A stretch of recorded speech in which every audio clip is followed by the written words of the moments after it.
अस्सलाम वालेकुम बिस्मिल्लाहिर्रहमानिर्रहीम। आज हम एक्सरसाइज 1.6 का क्वेश्चन नंबर 4 स्टार्ट कर रहे हैं, जिसमें इन्होंने हमसे क्वेश्चन किया है। स्टेटमेंट क्वेश्चन हम सॉल्व कर रहे हैं। The third angle of an isosceles triangle is 16 less than the sum of the two equal angles. ठीक, इन्होंने क्या कहा है कि हमारे पास जो एक एंगल यानी कि थर्ड एंगल किसके इक्वल है, दो एंगल्स के सम के इक्वल आएगा। और फाइंड हमने क्या करना है, इन तीनों एंगल्स की वैल्यूज़, एंगल फाइंड करने हैं कि कितने एंगल की हैं।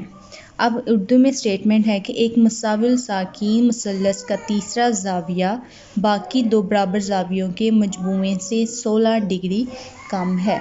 यानी कि उनके दो ज़ाविये लेने हैं और वो कम है, मतलब यानी कि माइनस मुसल्लस के तीनों ज़ावियों की मकदार मालूम करें। तो हमने इनके तीनों एंगल्स की वैल्यू फाइंड करनी है कि हर एंगल कितनी कितनी वैल्यू का है। अब एक आइसोसेलेस ट्रायंगल का मतलब क्या है कि एक ऐसी ट्रायंगल जिसमें आपकी दो साइड्स इक्वल हों, यानी कि दो साइड्स का जो एंगल है वो सेम हो, जबकि थर्ड साइड का एंगल डिफरेंट होगा। ऐसी ट्रायंगल को आइसोसेलेस ट्रायंगल कहते हैं। मींस अब इनका एंगल का हम नाम देते हैं, ये एक्स है, ये वाई है और ये जेड है। अब उन्होंने क्या बोला है स्टेटमेंट के मुताबिक कि the third angle of an isosceles triangle, यानी कि थर्ड एंगल कौन सा हम लेट कर लेते हैं, आप कोई भी एंगल ले सकते हैं, हम जी लेट करेंगे। Let x y and z are angles of triangle, isosceles triangle. ठीक है, यानी कि पहले हमने इनको नेम दे दिए कि इनका नेम क्या है, एक्स वाई जी मीन्स एक्स वाई जी। अब स्टेटमेंट के मुताबिक द थर्ड एंगल मीन्स के जी किसके इक्वल होगा, the third angle of isosceles triangle, यानी कि आइसोसेलेस का जो थर्ड एंगल है इज 16 लेस देन, 16 लेस यानी कि वो 16 लेस है। लेस मीन के -16 डिग्री है। ठीक है, -16 लेस देन है the sum of two equal sides. Sum of two equal sides mean के दो साइड्स के सम के बराबर है, यानी कि आपका जो थर्ड एंगल है वो दो साइड्स के सम के बराबर है।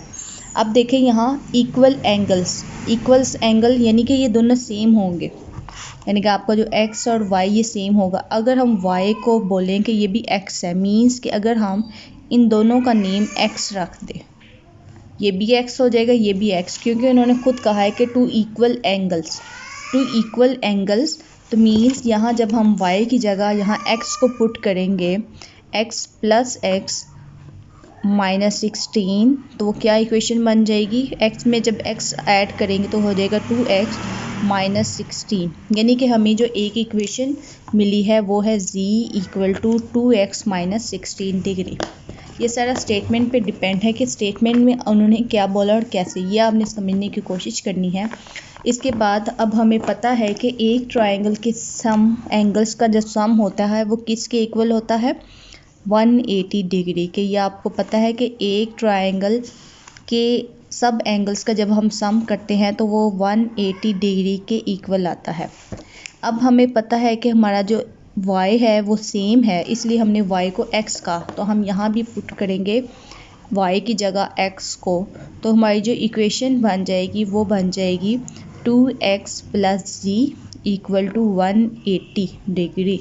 ठीक है, एक इक्वेशन हमारी 2 है। अब मैं इनको इकट्ठा करके लिखती हूँ कि मेरे पास जो एक इक्वेशन है 2x minus z equal to, यानी कि मैं इस g को यहाँ ले आई और 16 को वहाँ ले गई, तो मेरे पास हो गया 2x minus z equal to 60 degree.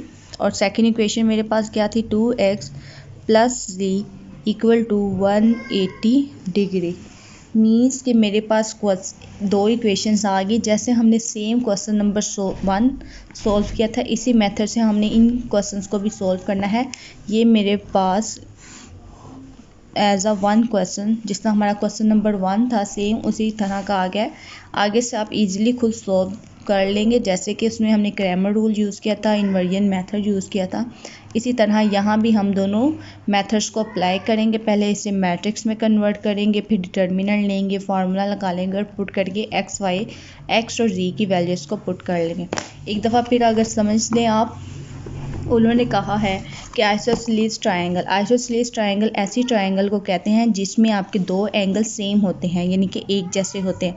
Means कि अगर ये 60 है तो ये भी 60 होगा, ये 30 है ये भी 30 होगा, 40 50 सेम एंगल के होंगे। जो भी एंगल एक का होगा वही दूसरे का होगा। ऐसी ट्रायंगल को आइसोसेलेस ट्रायंगल कहते हैं। अब उन्होंने स्टेटमेंट क्या दी थी कि the third angle of the isosceles triangle, कि हमारा जो थर्ड एंगल है वो आइसोसेलेस ट्रायंगल किससे लेस है, -16, यानी लेस मतलब कम है, -16 degree the sum of the two angle, यानी कि दो सेम ट्रायंगल के एंगल्स के सम के बराबर क्या है आपका थर्ड एंगल, यानी कि आपका थर्ड एंगल दो एंगल्स के सम के बराबर है। इसको सॉल्व करके आपने इक्वेशंस निकाली। अब हम इसी तरह क्वेश्चन नंबर 5 भी करते हैं, जो कि है one acute angle of the right triangle. अब राइट ट्रायंगल आपको पता है कि राइट ट्रायंगल ऐसी ट्रायंगल को हम कहते हैं जिसमें हमारा एंगल जो है वो 190 का बनता है, यानी कि एक ऐसी ट्रायंगल जिसमें हमारा एक एंगल 90 का बने उसे हम राइट ट्रायंगल कहते हैं। अब इसमें दो वर्ड्स भी यूज हैं, देखिए एक है राइट ट्रायंगल और एक है एक्यूट एंगल।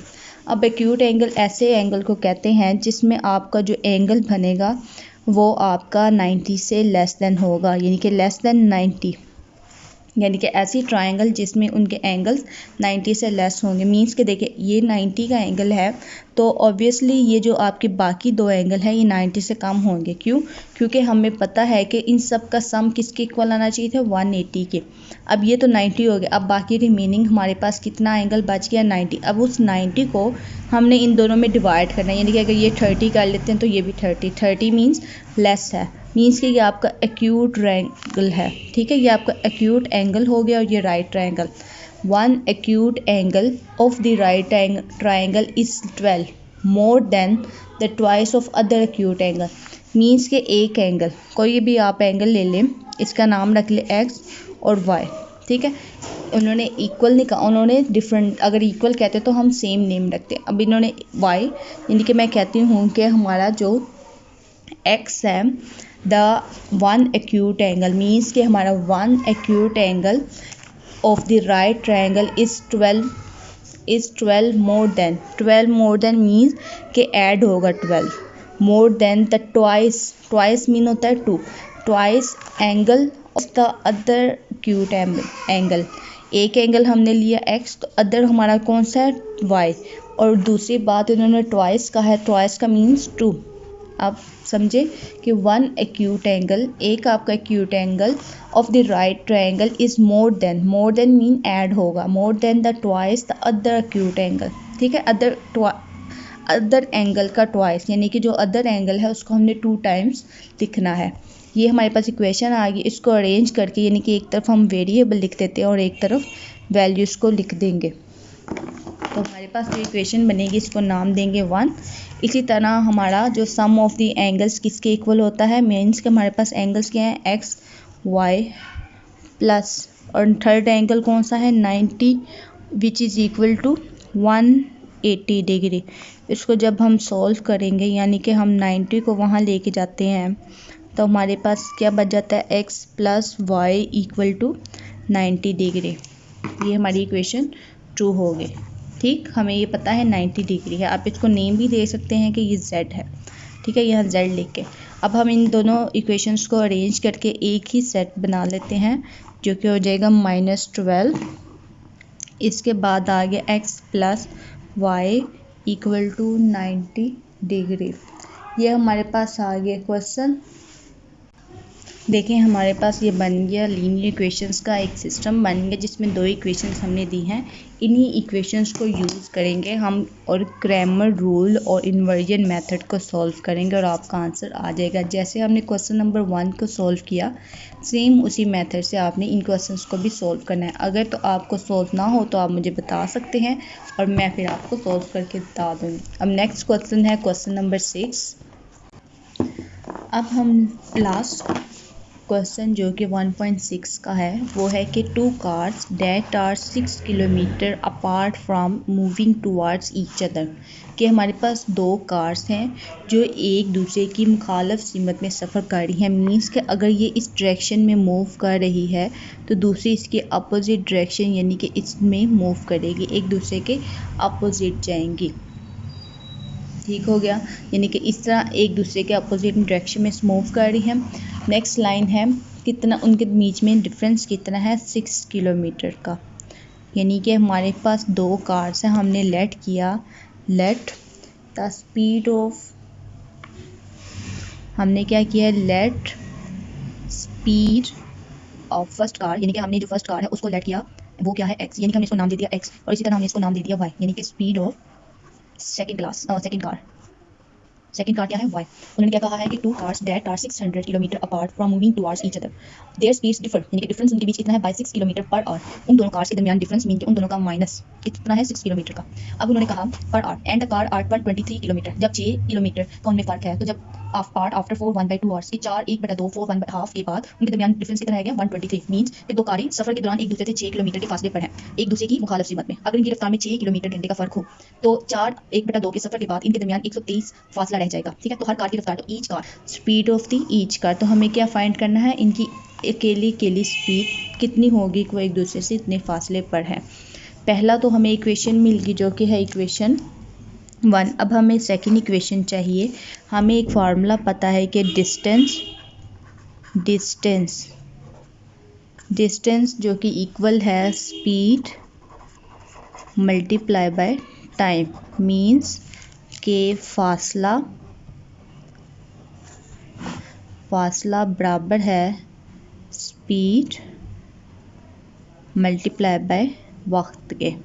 ठीक है, अब हमारे पास फासला कितना दिया हुआ है इन्होंने 1600, कितना है 16 किलोमीटर 600 किलोमीटर, और स्पीड इन्होंने फर्स्ट कार की स्पीड क्या है x, सेकंड कार की स्पीड क्या है y, लेकिन क्या है टाइम, हमने टाइम इन्होंने हमें क्या दिया हुआ है 4/2। तो हम 4/2 को सॉल्व करते हैं कि हमारे पास जो टाइम है मीन कि हमारे पास जो वक्त है वो कितना है 4 1/2 हाफ। तो इनको जब सॉल्व करेंगे 4 to 8, और 8 में हमने जब 1 को ऐड किया तो हमारे पास क्या बन गया टाइम 9/2।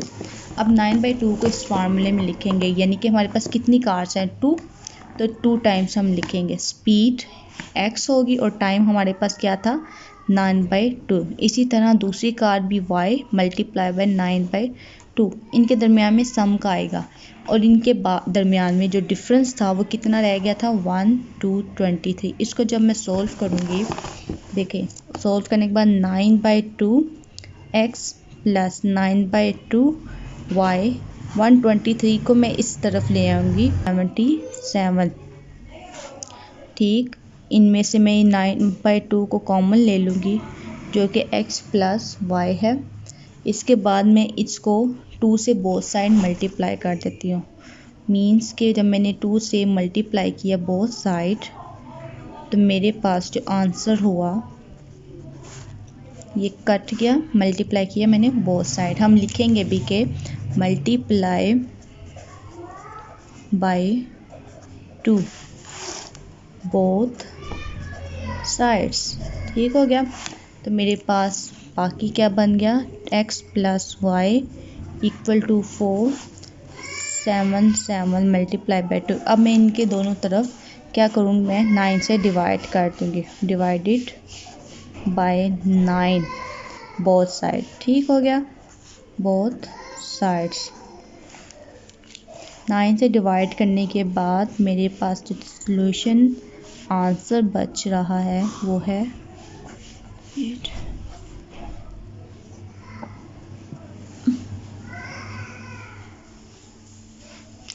ये इक्वेशन होगी मेरी 2। अब मैं इन दोनों इक्वेशंस को इकट्ठा करती हूँ, जो कि फर्स्ट इक्वेशन क्या थी वो x minus y equal to 6, x plus y equal to 106। मेरे पास ये एक सेट बन के आ गया है। इस सेट को हम ग्रामर रूल और इन्वर्जन मेथड से सॉल्व करेंगे। आई होप आपको ये स्टेटमेंट वाले क्वेश्चंस इजीली समझ आ गए होंगे। वर्ड प्रॉब्लम जो है आपकी, अगर आपको फिर भी कुछ भी कंफ्यूजन हो या कहीं से कुछ समझ ना आए तो आप मुझसे कमेंट बॉक्स के थ्रू पूछ सकते हैं।